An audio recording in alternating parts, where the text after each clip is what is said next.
નમસ્કાર મિત્રો, જો ટેટ અને ટાટ જેવી પરીક્ષાઓની તૈયારી ચાલી રહી હોય તો મનોવિજ્ઞાનનો એક વિષય એવો છે જે ખૂબ જ રસપ્રદ છે અને એ છે બચાવ પ્રયુક્તિ. તો ચલો આજે આપણે મનના આ છુપાયેલા રક્ષકો એટલે કે ડિફેન્સ મિકેનિઝમ્સને બરાબર સમજીએ. આપણા બધા સાથે ક્યારેક ને ક્યારેક એવું બન્યું જ હશે નહીં? જ્યારે આપણે નિષ્ફળ જઈએ ત્યારે મનને સારું લગાડવા માટે કેવા કેવા બહાના કાઢીએ છીએ. આ તો એકદમ સામાન્ય માનવ સ્વભાવ છે. પણ શું કામ આપણું મન આવું કરે છે?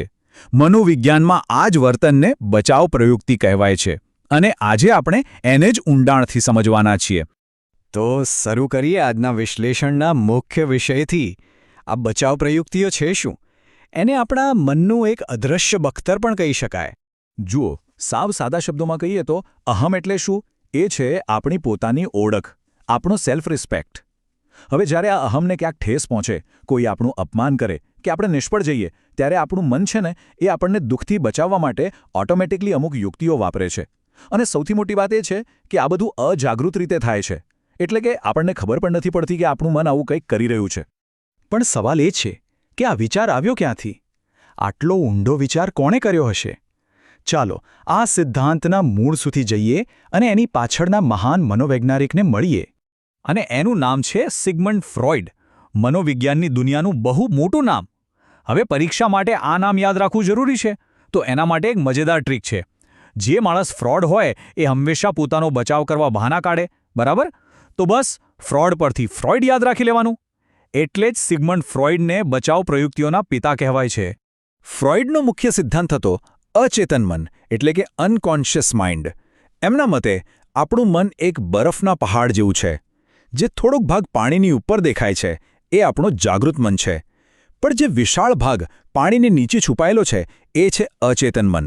આપણી બધી દબાયેલી ઈચ્છાઓ, દુઃખદ યાદો એ બધું ત્યાં જ સંગ્રહાયું હોય છે અને આ બચાવ પ્રયુક્તિઓ પણ ત્યાંથી જ કામ કરે છે. ફ્રોઇડનું આ વાક્ય તો ખાસ યાદ રાખવા જેવું છે. ટેટની પરીક્ષામાં પણ પૂછાઈ ચૂક્યું છે. એ કહેતા કે આપણા સપના એ આપણા અચેતન મનમાં પ્રવેશવાનો રાજમાર્ગ છે. આપણે જે કંઈ દબાવી રાખ્યું હોય તે ઘણીવાર સપનાઓ દ્વારા બહાર આવે છે. ચાલો હવે આપણે કેટલીક મુખ્ય બચાવ પ્રયુક્તિઓ જોઈએ. સૌથી પહેલી અને સૌથી કોમન યુક્તિકરણ, જેનો ઉપયોગ આપણે બધા લગભગ દરરોજ કરતા હોઈશું. આનો મતલબ છે બહાના બનાવવાની કળા. પોતાના ખોટા વર્તન કે નિષ્ફળતા માટે સાચું કારણ નહીં, પણ સારું લાગે એવું કારણ આપવું. જેમ કે કોઈ વિદ્યાર્થી પરીક્ષામાં નાપાસ થાય અને કહે કે પેપર જ બહુ અઘરું હતું. વાસ્તવમાં કદાચ એણે તૈયારી ન કરી હોય, પણ બહાનું કેવું સરસ બનાવ્યું. આના બે બહુ મસ્ત પ્રકાર છે. પહેલું છે દ્રાક્ષ ખાટી છે. પેલી શિયાળવાળી વાર્તા તો યાદ જ હશે ને? દ્રાક્ષ સુધી પહોંચી ન શકાયું એટલે શિયાળે શું કહ્યું કે છી આ દ્રાક્ષ તો ખાટી છે. બસ આ એ જ છે. જે વસ્તુ આપણને ન મળે એમાં જ આપણે ખામી કાઢવા લાગીએ. અને બીજું છે એનાથી બિલકુલ ઉલટું, લીંબુ મીઠું છે. મતલબ કે જે મળ્યું છે ભલે ગમતું ન હોય, પણ એના એવા વખાણ કરવાના, એટલા વખાણ કરવાના કે મનને એમ થાય કે આનાથી સારું તો કંઈ છે જ નહીં. હવે આગળ વધીએ બીજી એકદમ કોમન પ્રયુક્તિ તરફ. એ છે સ્થાનાંતર. આ મોટાભાગે ગુસ્સા કે હતાશાની સ્થિતિમાં આપણને જોવા મળે છે. સાવ સરળ ભાષામાં ગુસ્સો હોય કોઈ એક વ્યક્તિ પર અને ઉતારીએ આપણે કોઈ બીજી જ વ્યક્તિ પર. સામાન્ય રીતે આપણે એવી વ્યક્તિ કે વસ્તુ પર ગુસ્સો કાઢીએ છીએ જે આપણને પાછો જવાબ ના આપી શકે. શક્તિશાળી પરનો ગુસ્સો નબળા પર ઉતારવો એ જ સ્થાનાંતર છે. આનાથી સારું ઉદાહરણ બીજું કયું હોઈ શકે? ઓફિસમાં બોસે બરાબરનો ઠપકો આપ્યો. હવે કર્મચારી બોસને તો કંઈ કહી શકે નહીં, એટલે એ બધો ગુસ્સો મનમાં ભરીને ઘરે આવે અને પછી ઘરે આવીને બાળકો પર કે પત્ની પર નાની નાની વાતમાં બધો ગુસ્સો ઠાલવી દે. આને જ કહેવાય સ્થાનાંતર.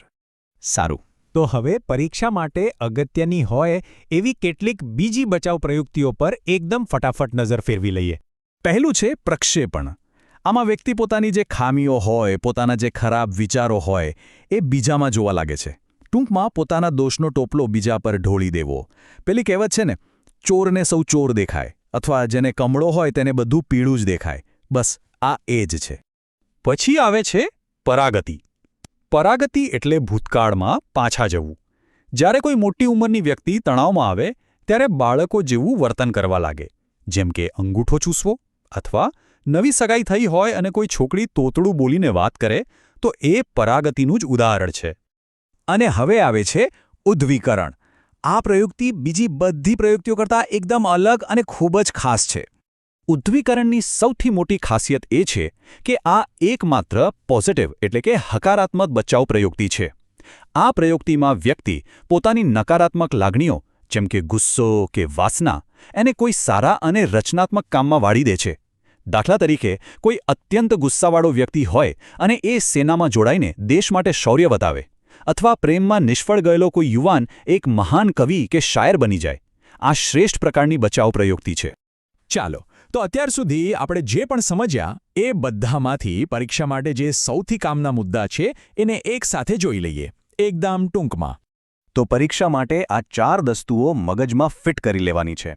પહેલું, આ આખો કોન્સેપ્ટ કોણે આપ્યો? સિગમન્ડ ફ્રોઇડે. બીજું, આ બધી પ્રયુક્તિઓનું કામ શું છે? આપણા ગવાયેલા અહમનું એટલે કે આપણા ઈગોનું રક્ષણ કરવાનું. ત્રીજું, આ બધું ક્યાંથી ઓપરેટ થાય છે? આપણા અચેતન મનમાંથી. અને ચોથું, સૌથી અગત્યનું, સૌથી બેસ્ટ પોઝિટિવ પ્રયુક્તિ કઈ? ઉદ્દવીકરણ. બસ આટલું યાદ રહે એટલે ઘણું. તો આ વિશ્લેષણના અંતે એક વિચારવા જેવો પ્રશ્ન મૂકીને જઈએ.